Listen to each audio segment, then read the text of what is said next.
Hello hello hello. Nice. तो इसको मैं बंद कर दूंगा तो रिकॉर्डिंग बंद नहीं होगी क्या? Okay.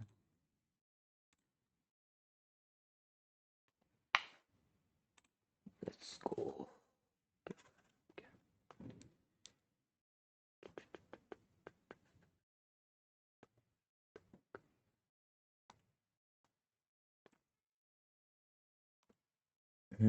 Let's start with ensemble techniques. Ensemble techniques होती क्या हैं और उनके टाइप्स क्या होते हैं?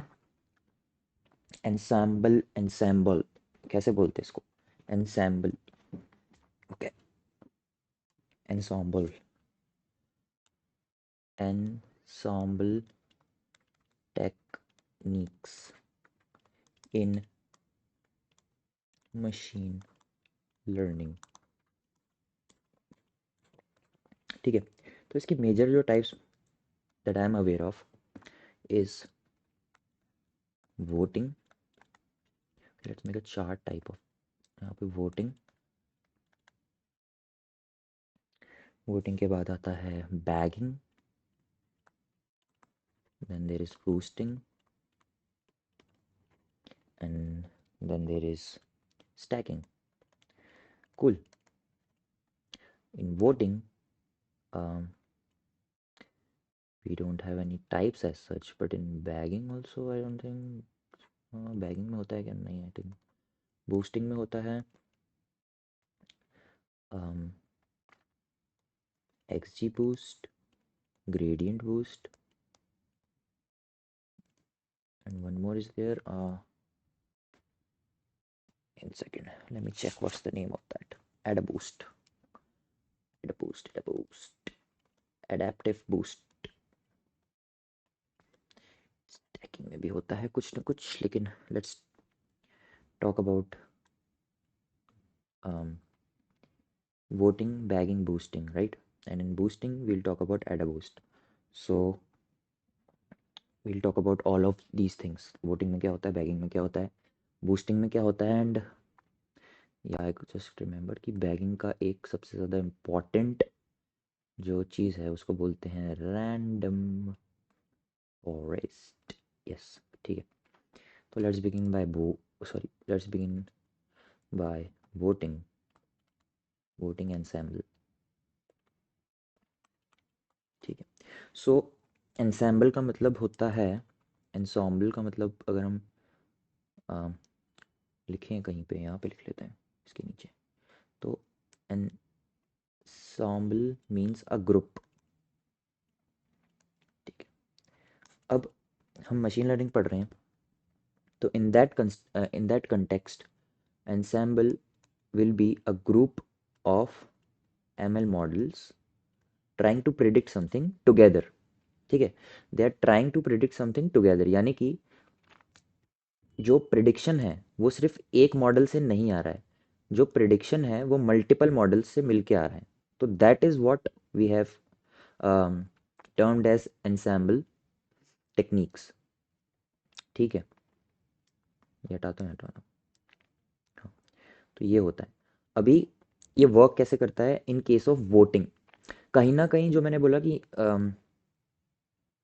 We have multiple models working together to make the prediction, तो वोटिंग में भी कहीं ना कहीं वही होता है, बैगिंग में वही, बूस्टिंग में कहीं और स्टैकिंग में भी कहीं, बट थोड़ा वेज अलग अलग होते हैं। बट हाँ, वी हैव मल्टीपल मॉडल्स, एक मॉडल से काम नहीं चल रहा होता है। ठीक है। Let's go over with voting. So let's take कि ये अपना डेटा है, इसमें 10K रोज हैं। ठीक है। 10,000 रोज हैं, और ये हमारा ML मॉडल है M1, ये हमारा ML मॉडल 2 है, ये ML मॉडल 3 है। ठीक है। अब वोटिंग में जो मॉडल्स होते हैं इनको बोला जाता है बेस मॉडल्स। ठीक है। These are known as base models. And हम क्या करेंगे, हम इसको डेटा देंगे, इसको डेटा देंगे और इसको डेटा देंगे, but we will choose the data from this 10,000 rows कि हमको कितना देना है। फॉर एग्जाम्पल हमने बोला 4,000 रोज देनी है, तो 4,000 इसको भी मिलेगी, 4,000 इसको भी और इसको भी। ठीक है। तो ऐसा होता है। और इसमें काम कैसे होता है, फॉर एग्जांपल हम एक क्लासिफिकेशन का एग्जांपल ले लें। क्लासिफिकेशन टास्क था, हमने मॉडल्स को दिया है। अभी हाँ, ये जो मॉडल्स होते हैं, these are base models are different. ठीक है, ये मॉडल्स जो होते हैं वो डिफरेंट होते हैं। ठीक है, ये मॉडल्स डिफरेंट डिफरेंट होते हैं। जैसे अगर क्लासिफिकेशन की बात हुई तो ये हो सकता है लॉजिस्टिक रिग्रेशन, एक मॉडल हो गया अपना एसवीएम। ठीक है, और एक और मॉडल अपना हो गया वट एवर है, जो भी क्लासिफिकेशन के हैं, अभी टॉप ऑफ द हेड में कोई याद नहीं आ रहा, बट हम यूज़ कर सकते हैं अलग अलग। लेकिन इसमें देख रहे हो डेटा सेम दे रहे हैं हम, एंड 4000 दे रहे हैं तीनों को। ओके, एंड ये मॉडल क्या करेगा, पहला वाला प्रेडिक्ट करेगा।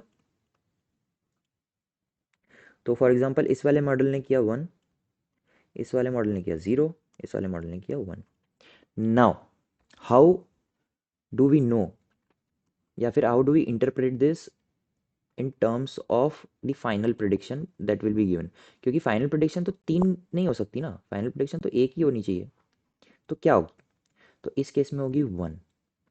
1 क्यों होगी, क्योंकि वोटिंग एंसेंबल और ensemble techniques in general use a concept known as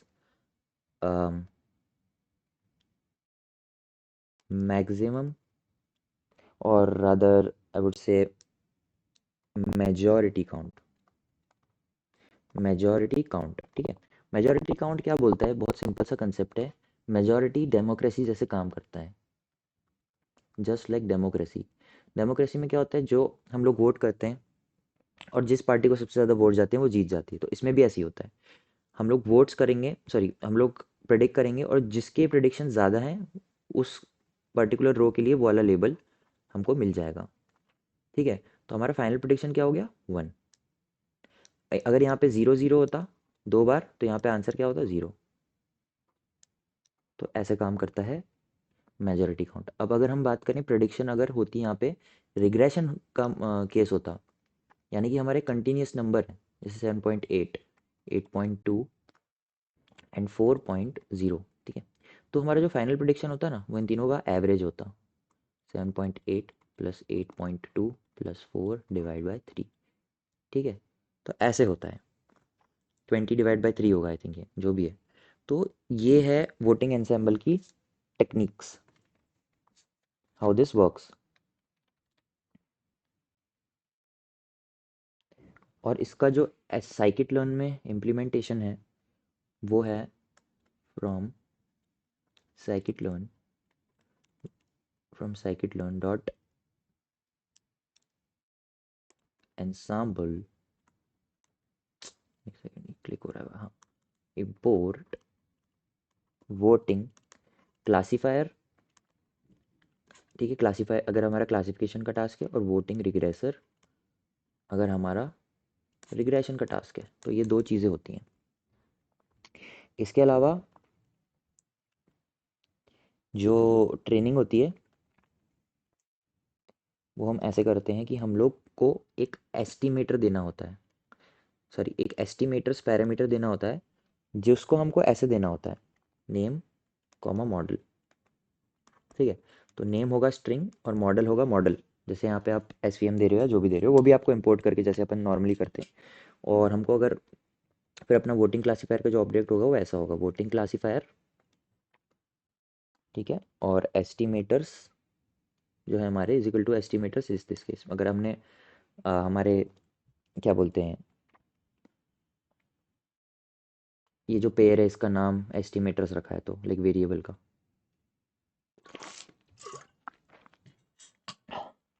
ठीक है, अभी बैंगिंग, सॉरी बैंगिंग नहीं बैगिंग एंसेम्बल पे आते हैं। बैगिंग एंसेम्बल, ठीक है। सो जो बैगिंग एंसेम्बल होता है वो थोड़ा थोड़ा सिमिलर होता है। तो इस विद दी वोटिंग 1, इसमें भी हमारे पास फॉर एग्जांपल 10 के रोज हैं इन आवर डेटा सेट। ठीक है, ये हमारा M1 है, ये हमारा M2, ये हमारा M3। ओके, एंड इसमें भी वही है, फॉर एग्जांपल क्लासिफिकेशन टास्क है, तो हम लोग क्या करेंगे, इसका जो आउटपुट होगा 1, इसका आउटपुट 1, इसका आउटपुट 0, तो ओवरऑल आउटपुट हमारा मेजॉरिटी काउंट की वजह से 1 होगा। बट यहाँ पे फिर डिफरेंट क्या है, यहाँ पे डिफरेंट है the way you provide data. ठीक है, इसमें जैसे हमने बोला कि हमको 4000 रोज देनी है। ठीक है, तो ये जो 4000 रोज है ना, ये रैंडमली सिलेक्ट होंगी इस बार। रैंडमली तो पहले भी हो रही थी, लेकिन क्या हो रहा था कि सेम रोज दे रहे थे। इस बार 4000 इसको भी मिलेगी, 4000 इसको भी, 4000 इसको भी, मगर ये सब रैंडम होंगी, अलग अलग होंगी तीनों के पास। तो इससे हो क्या रहा है, इससे हमारा वेरिएंस रिड्यूस होगा टेस्ट में। क्यों? क्योंकि हमारा जो मॉडल है वो अलग अलग डेटा पे ट्रेन हो रहा है, किसी एक डेटा पे ट्रेन नहीं हो रहा है, यानी कि वो किसी एक ही सेट ऑफ फीचर्स या एक ही सेट ऑफ रोज को देखकर ही प्रिडिक्शन नहीं कर रहा। ठीक है, जनरलाइज कर रहा है खुद को बेसिकली।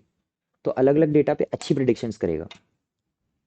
ठीक है, तो ये फायदा होता है बैगिंग एंसेंबल का। अभी इसमें दो तीन टर्म्स और होते हैं, पेस्टिंग होता है आई थिंक, पेस्टिंग हो गया, इसके अलावा और क्या होता है, वी हैव या रैंडम सब स्पेसिस,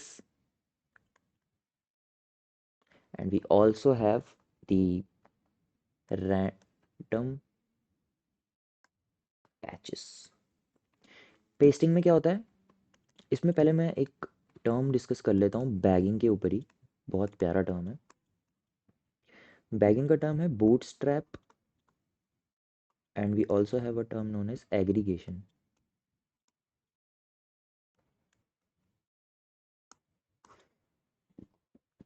ठीक है, जो चीज़ हम ये कर रहे हैं ना, like this thing, this is aggregation. Why is this aggregation? Because we are aggregating the result. And what is this bootstrap? Bootstrap is this process providing or selecting random features and random rows. ठीक है, मैंने एक चीज़ नहीं बताई, जो जैसे मैंने रोज का आपको बताया, लेकिन जब हम डेटा दे रहे हैं तो इसमें हम एक और चीज़ कर सकते हैं कि हम रैंडम रोज भी दे रहे हैं और रैंडम कॉलम भी दे रहे हैं। ठीक है, तो एक को क्या बोलेंगे, फीचर सैम्पलिंग, फीचर यानी कि हमारे कॉलम्स हो गए, और एक हो गया रो सैम्पलिंग। मतलब क्या है कि हम रैंडम रोज दे रहे हैं, रैंडम कॉलम्स दे रहे हैं, राइट। तो वो चीज़ हो जाती है। अब पेस्टिंग में क्या होता है, इसमें एक और चीज़ होती है बूटस्ट्रैप में, कि विथ रिप्लेसमेंट और विदाउट रिप्लेसमेंट का कंसेप्ट, यानी कि जब आप रो भेज रहे हो विथ रिप्लेसमेंट और विदाउट रिप्लेसमेंट। ठीक है, हाँ, तो जब आप बूटस्ट्रैप कर रहे हो, ठीक है, ये क्यों लगा दिया मैंने, ठीक है, जो बूटस्ट्रैप कर रहे हो, इसका मतलब कहीं ना कहीं आप रैंडम रोज को सेलेक्ट कर रहे हो, बट वो जो रैंडम रोज सेलेक्ट हो रही है, फिर उनका क्या किया, वो वापस डेटा के अंदर जाएंगी या डाटा के अंदर नहीं जाएंगी। अगर वो वापस डेटा के अंदर जाएंगी तो वो रिप्लेस हो रही हैं, और अगर नहीं जा रही तो विदाउट रिप्लेसमेंट हो रहा है। तो ये कंसेप्ट होता है, तो हम वो भी यूज़ कर सकते हैं। जो पेस्टिंग होता है उसमें क्या होता है, विदाउट रिप्लेसमेंट होता है। ठीक है, विदाउट रिप्लेसमेंट होता है। रैंडम सब स्पेसिस में क्या होता है, कॉलम यानी कि फीचर सैम्पलिंग के साथ साथ, सॉरी, इसमें फीचर सैम्पलिंग भी होता है बेसिकली, लेकिन इसमें रो सैम्पलिंग नहीं होता, इसमें सिर्फ फीचर सैम्पलिंग होता है। और रैंडम पैचेस में दोनों चीज़ें होती हैं। क्या, फीचर सैम्पलिंग भी होगी और रो सैम्पलिंग भी होगी, यानी कि रोज भी चेंज करेंगे और कॉलम्स भी चेंज करेंगे हम। तो ये बैगिंग एंसेंबल में ये चीज़ होती है। मॉडल्स की बात करें तो ये सारे मॉडल्स क्या हैं, सेम होने चाहिए, ये एक कंडीशन है। ठीक है, और इसका भी साइकिट लर्न में इम्प्लीमेंटेशन वैसे ही जैसा पिछला था, इसमें बस bagging classifier, bagging regressor, and फिर हमको एस्टिमेटर्स जो हैं हमारे, आई थिंक वो देने पड़ेंगे, नंबर, हाँ, मैक्स सैंपल्स देने पड़ते हैं हमको। इसके हाइपर पैरामीटर्स हैं जो maximum samples, how many rows do I want to give to each model, bootstrap samples, random rows with replacement करना है कि नहीं, ट्रू करोगे तो with replacement, false without replacement I think. Bootstrap features, यानी कि फीचर्स को आपको भेजना है, कितने को भेजना है बेसिकली, रैंडमाइज करके भेजना है कि नहीं, राइट। नंबर ऑफ एस्टिमेटर्स, आपको कितने बनाने हैं, क्योंकि इसमें सेम होते हैं तो अपन अलग अलग नहीं दे सकते एस्टिमेटर्स। वैसा जो हमारा वोटिंग वाले में था कि हम लोग अलग अलग दे सकते हैं, उसमें हम नाम दे देंगे तो अलग अलग हो जाएगा। ठीक है, बट इसमें ऐसा नहीं है। ठीक है, ये हमने समझ लिया। इसके बाद अगला टॉपिक क्या है? हाँ, रैंडम फॉरेस्ट। अभी बहुत अच्छी बात करते हैं हम bagging forest, sorry bagging forest बोल दिया मैंने। ठीक है, बैगिंग वर्सेस वोटिंग की थोड़ी सी बात करेंगे, ज़्यादा नहीं डीप में। डिफरेंसेस क्या क्या हैं? बैगिंग में सेम मॉडल्स यूज़ हो रहे हैं,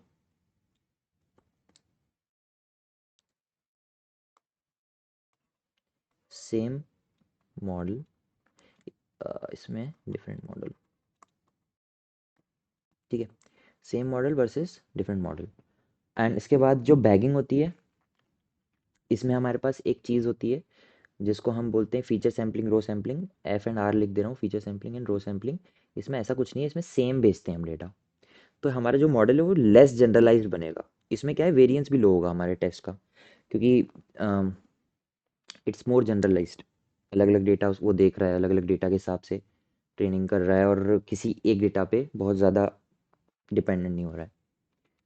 ठीक है, तो ये बात हुई। अभी हम बातें हैं बहुत अच्छी एक हमारी like star of ML models. Star है ये, star. Who is the star? It is none other than random forest. Why is this the star of ML models? Because of how it works. That's it. How it works हम discuss करते हैं। ये है data, again 10 के रोज हैं। ये हमारा ML model 1 2 3। Also जो रैंडम फॉरेस्ट है, it is a type of bagging model. Bagging model अभी अपन ने पढ़ा है क्या होते हैं, है ना? तो इसकी भी इम्प्लीमेंटेशन कहीं ना कहीं सेम होती है। बैगिंग मॉडल में क्या होता है, ये डेटा मिलता है इसको इसको इसको, इसमें बूटस्ट्रैपिंग करते हैं अपन, मतलब विथ रिप्लेसमेंट या फिर विदाउट रिप्लेसमेंट हम डेटा बेच सकते हैं। रैंडम रोज होंगी, रैंडम हम फीचर सैम्पलिंग भी कर सकते हैं, एंड रो सैम्पलिंग भी कर सकते हैं। ठीक है, दोनों चीज़ें होती हैं। तो वो सब होता है, उसके बाद ये प्रिडिक्शन करता है, तो हम मेजोरिटी काउंट ले लेते हैं। सब कुछ सेम है, तो डिफरेंस क्या है फिर? डिफरेंस पहली बात तो ये है, ये जो एम एल मॉडल्स हैं, all M L models are decision trees my friend. सारे M L models decision trees and only decision trees होते हैं। इसके अलावा आप यूज़ नहीं कर सकते। हाँ, बैगिंग में आप यूज़ कर सकते हो, they have to be the same, but you cannot use any other model in random forest rather than a decision tree, rather than multiple decision trees। तो मल्टीपल डिसीजन ट्रीज होते हैं, and या ये एक major difference है। इसके अलावा एक और डिफरेंस होता है, ठीक है, with how the data gets trained. ठीक है,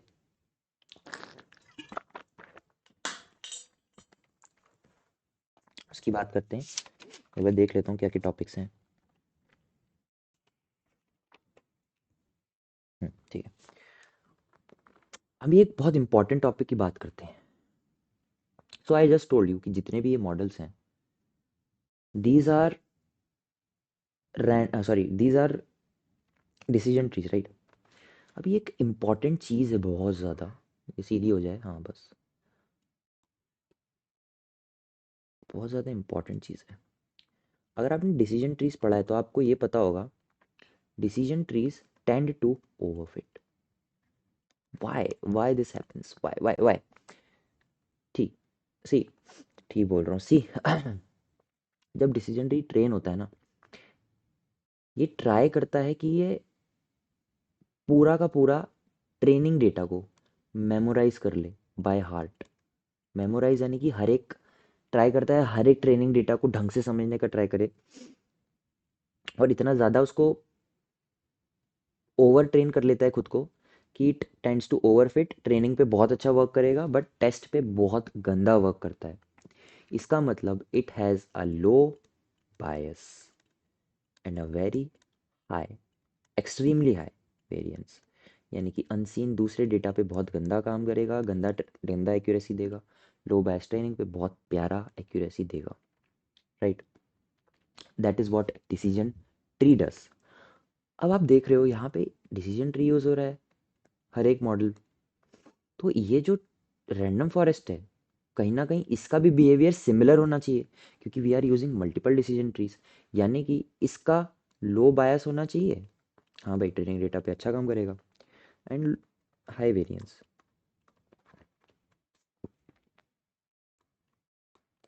राइट, ये होना चाहिए। बट टू योर सरप्राइज, इसका लो बायस तो होता है, यानी कि डेटा, सॉरी, जो ट्रेनिंग डेटा होता है उस पर तो अच्छा वर्क करता ही है, मगर इसका जो वेरिएंस होता है इट इज़ लो। अब इसके पीछे क्या रीज़न है वो हम डिस्कस करते हैं, ये बहुत इंपॉर्टेंट है। इसका लो वेरिएंस होने का रीज़न ये है, पहले तो इसमें जो डेटा है जो हम दे रहे हैं वो सेम नहीं दे रहे हैं, हर बार अलग डेटा जा रहा है।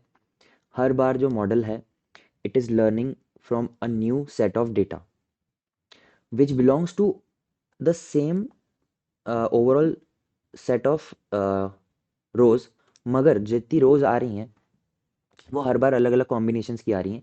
इसका मतलब हमारा मॉडल किसी एक पर्टिकुलर डेटा पे हाईली डिपेंडेंट नहीं है for its overall prediction that it is giving.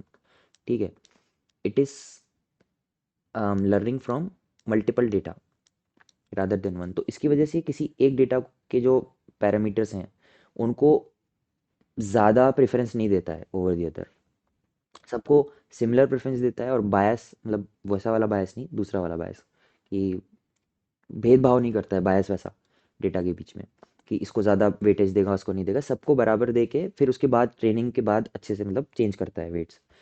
But शुरू में इट डजेंट जल्दी से वो चीज़ नहीं करता, वो समझ गए होगे आप जो मैं बोल रहा हूँ, जल्दी से प्रेडिक्शंस जो हैं वो बेसिकली उस पर नहीं करता है, प्रेजुडाइज नहीं करता है बेसिकली। ट्रेन होता है अच्छे से, अलग अलग डेटा को देखता है और फिर अपना आंसर देता है। तो एंड वो क्यों, ऐसा क्यों?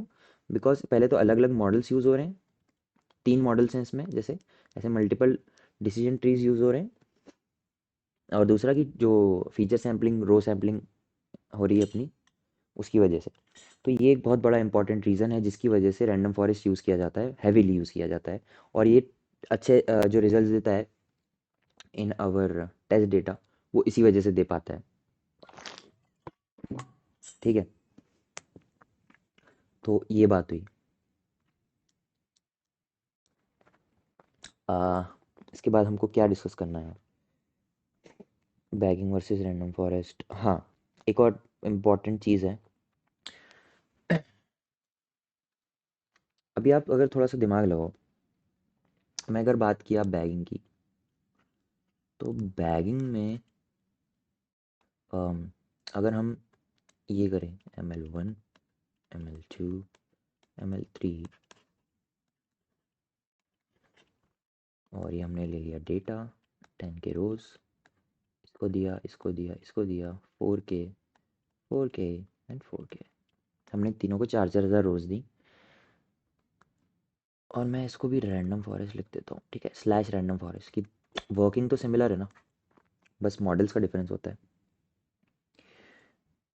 अब मैं बैगिंग के अंदर भी जितने भी मॉडल्स यूज़ कर रहा हूँ, ये जितने मॉडल्स हैं ना, ये सब डिसीजन ट्रीज हैं। अब आप बोलोगे यार ये तो थोड़ा सा गूगली है, ये क्या बोल रहे हैं? हाँ, क्योंकि मैं लिमिटेड नहीं हूँ ना बैगिंग में कि मुझे सिर्फ वही यूज़ करने हैं जो, जैसे SVM हो गया, लॉजिस्टिक रिग्रेशन हो गया, मैं डिसीजन ट्री भी यूज़ कर सकता हूँ, सारे डिसीजन ट्रीज हैं ये। ठीक है, तो I can do this with bagging. तो हाँ, आप एक तरह से क्या कह सकते हो कि हमारा जो बैगिंग है, when it uses all the models as decision tree, it becomes a random forest, है ना? आप बोल सकते हो, अगर आप लॉजिक लगा के सोचो कि रैंडम फॉरेस्ट में all models are decision trees, यही हमने अभी डिस्कस किया था, राइट? और दूसरा अगर मैं बोलूँ, बैगिंग में ऑल मॉडल्स, व्हेन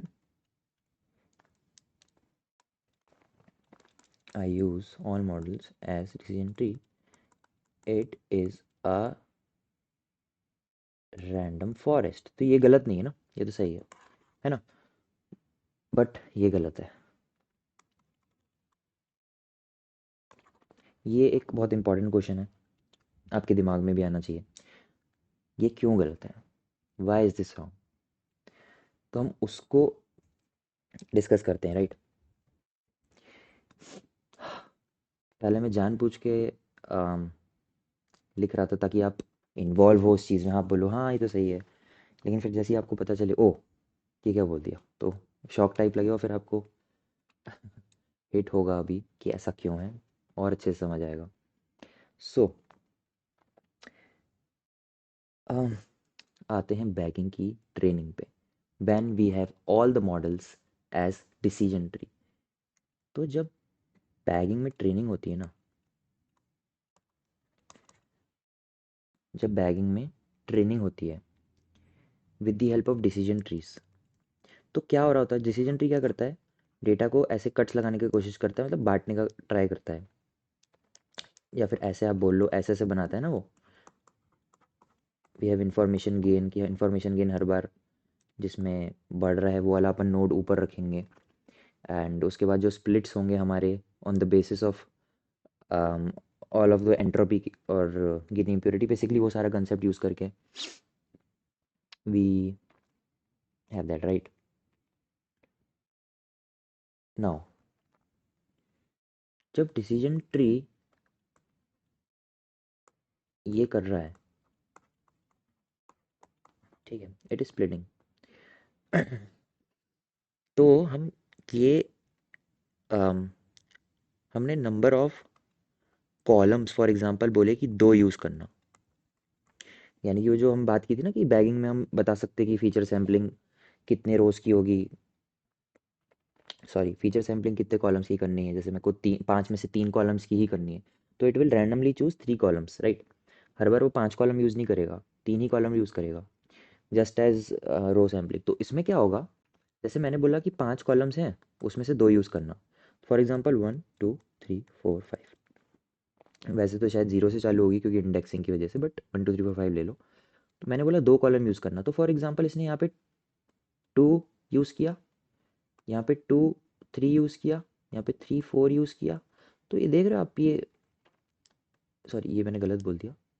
हाँ, अगर मैंने बोला ना नंबर ऑफ कॉलम्स 2 यूज़ करना, इसने 2 और 3 यूज़ किया, तो ये 2 और 3 ही रहेगा। जितनी स्प्लिटिंग होगी ना वो 2 और 3 के बेसिस पे ही होगी।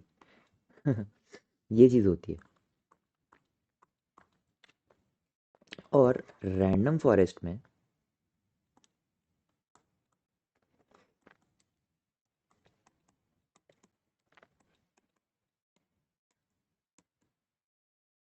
जो स्प्लिटिंग होगी, जैसे मैंने बोला नंबर ऑफ कॉलम्स 2 लेना 5 में से, यही सेम सेम कंडीशन रखी, कुछ भी चेंज नहीं किया है, ठीक है? यही सेम कंडीशन है, कुछ चेंज नहीं किया है। बट इस बार क्या होगा यहाँ पे, जैसे ने 2 और 3 के बेसिस पे स्प्लिट करने का ट्राई किया, फिर यहाँ पे जब आएगा तो 3 और 4 हो सकता है, यहाँ पे 4 और 1 हो सकता है, यहाँ पे 1 और 2 हो सकता है। ये मैंने इसके लिए बोल दिया था गलती से, जल्दी जल्दी में।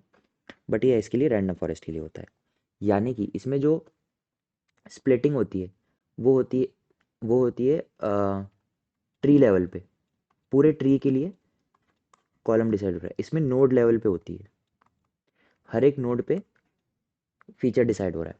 तो ये बहुत ज़्यादा मेजर डिफरेंस है, और इसकी वजह से मतलब आपको दिख रहा होगा कि random forest is more generalized, क्योंकि ये और अलग अलग डेटा पे ट्रेन हो रहा है, राइट? अलग अलग कॉलम मिल रहे हैं इसको ट्रेनिंग के टाइम पे। इसमें क्या है कि सेम कॉलम बार बार हर एक नोड पे है, तो इट इज़ लेस जनरलाइज्ड। इसकी वजह से random forest works better than normal bagging, जब आप ये यूज़ करोगे डिसीजन ट्रीज इन बैगिंग, ठीक है? तो ये वाला बहुत ज़्यादा इंपॉर्टेंट चीज़ थी। इसमें एक ऊप का कंसेप्ट होता है, वो भी डिस्कस कर लेते हैं।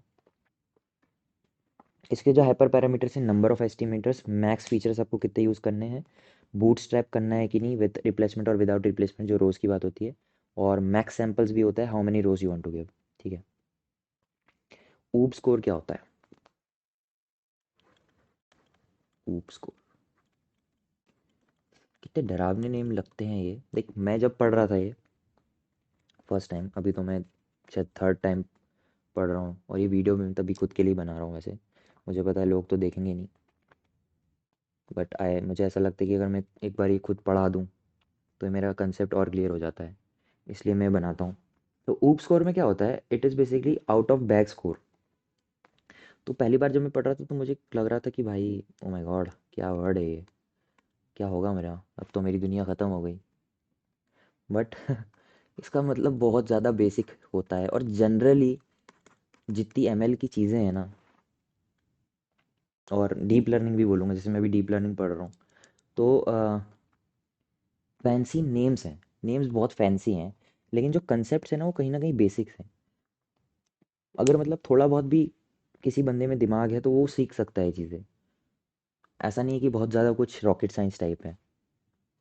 इन दी एंड थोड़ी बहुत मैथ्स आनी चाहिए, कैलकुलस हो गई, लीनियर अलजेब्रा हो गया, थोड़ा बहुत डी वाई डी एक्स होता है, थोड़ा चेन रूल होता है, बस इतना ही है। हाँ, तो आउट ऑफ बैग स्कोर क्या है? Out of bag score is nothing but when we try to give rows to ML models.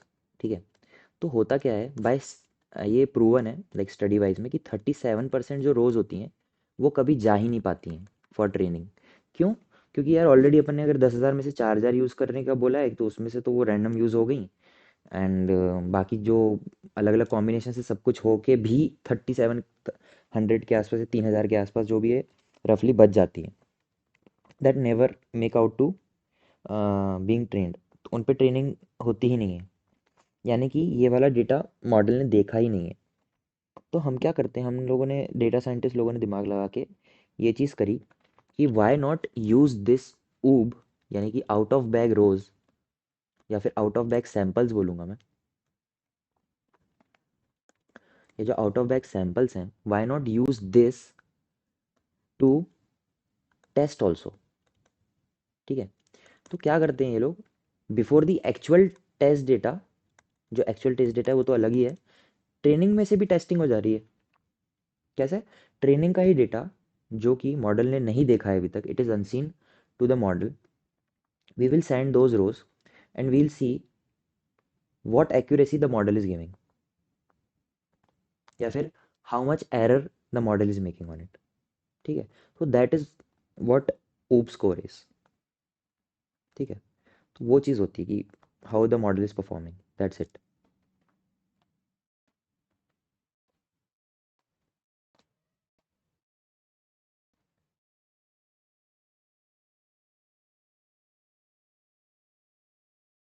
ठीक है, इसके बाद और क्या है? Feature importance using random forest and decision trees. ठीक है, ये भी एक अच्छा कंसेप्ट है। इसके बाद मैं वीडियो बंद करूँगा, आई थिंक बड़ा हो गया ये। एक और दूसरा वीडियो बनाऊंगा जिसमें मैं बूस्टिंग टेक्निक्स के बारे में डिस्कस करूंगा, और एक और वीडियो बनाऊंगा जिसमें मैं सारी क्लस्टरिंग एल्गोरिथम्स तो कर पाऊंगा कि मैं कवर कर लूँगा। ठीक है, तो फीचर इंपॉर्टेंस की बात करते हैं with R F and D T, random forest and decision trees. तो फीचर इंपॉर्टेंस का मतलब क्या है? बेसिकली जब when I talk about feature importance, अरे यार, हाँ, मैंने talk about feature importance, this is just basically me saying कि यार मेरे पास 10 रोज हैं, या 10 से ज़्यादा ही बोल लेता हूँ, 100 कॉलम्स हैं, 100 कॉलम्स बोल रहा हूँ। ठीक है, 100 कॉलम्स। अब आई हैव टू डिसाइड ना कि इनमें से कौन से इंपॉर्टेंट है एंड कौन से इंपॉर्टेंट नहीं है। ठीक है, जिसको थोड़ा बहुत आप ईडीए भी बोल लो कि मैं एक ये चाहिए वो चाहिए वो नहीं चाहिए, मतलब जो भी है, that is automated with the help of R F and D T. How? ठीक है, अभी डिसीजन ट्रीज में आपको याद होगा एक कंसेप्ट होता है इंफॉर्मेशन गेन का, आईजी का, जो वर्क करता है एंट्रोपी पे। It tries to reduce entropy, है ना, and increase the information gain. Entropy जिनको नहीं पता, अगर मैं थोड़ा बहुत टचअप कर लेता हूँ, entropy is the measure of impurity. याद रखना, इम्प्योरिटी का मेजर होता है, ये बहुत कंफ्यूज हो जाते हैं लोग। प्योरिटी का मेजर नहीं होता है, प्योरिटी का मेजर तब होता है जब 1 - एंट्रोपी करेंगे।